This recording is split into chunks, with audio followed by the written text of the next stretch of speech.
Hi everyone, my name's Kevin Tappen, and this video is to talk you through my diagnosing process, from how it all started to my admittance to hospital. So it started in February of 2016, towards the end of that month, and I was just having quite severe stomach cramps. Now, I just put this to the fact that I was diagnosed a few years ago and had been living with what I thought was irritable bowel syndrome and IBS. So I thought nothing of it. I took sort of usual Imodium medication, and in the hope that normally what happens is I sort of go to the toilet 2 or 3 times and I'm fine within a couple of days. Unfortunately, this wasn't the case. I had started progressing a lot worse over the coming days, and sort of in a week I was on the toilet sort of 5 to 10 times a day having diarrhea.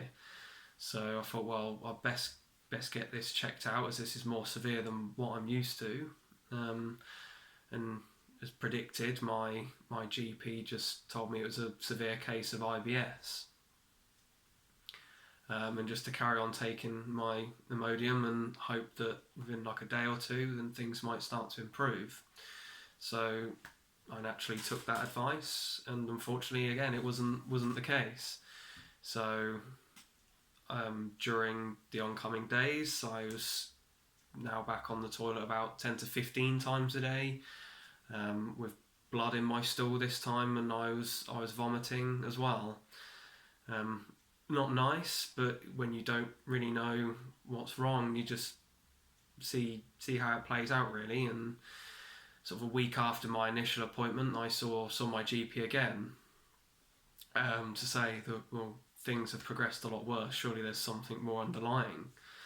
And this was a different GP, and that GP told me that thinks it's just a virus that set off my IBS. So took blood samples, stool samples, and gave me some antibiotics, in the hope that this would start to improve.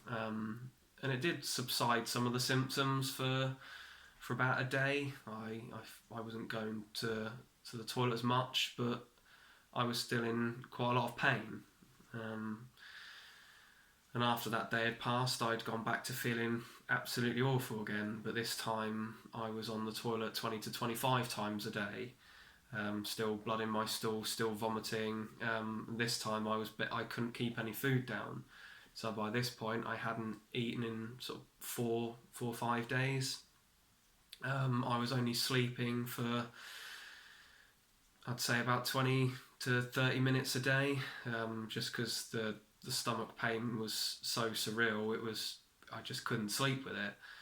And I was also struggling to get to the bathroom. I was able to get to the bathroom, but it was a very, very bad struggle with fatigue and the pain and just the sheer tiredness. And it was by that point that just enough was enough. And unfortunately, it's a case of going to the GP those 4 or 5 days later, and my parents were having to physically hold me up while walking me into my doctor's surgery and saying to a different GP, this isn't right, he needs to go to hospital, we need to find out what's severely going wrong, because something's just not right. And fortunately that GP just, I think, took one look at me and just said, well, I think you've got ulcerative colitis, but we need to send you into the hospital to get that confirmed and get everything sorted really. So that was it of my very quick and very severe diagnosing process. I hope that you found this information useful, whether you've come across this video and find that, yeah, I'm having some of these symptoms, whether it's not as severe, similar to how I had it, or even more severe. I know it's not nice and it's easier said than done, but you need to get yourself checked out with your GP and just push the fact that these aren't normal symptoms, and these can't just be brushed aside as IBS or just with painkiller medication. It's something that needs to be tested properly and looked at, as I'll discuss in my next video. So yeah, hopefully you found this useful. Thank you very much.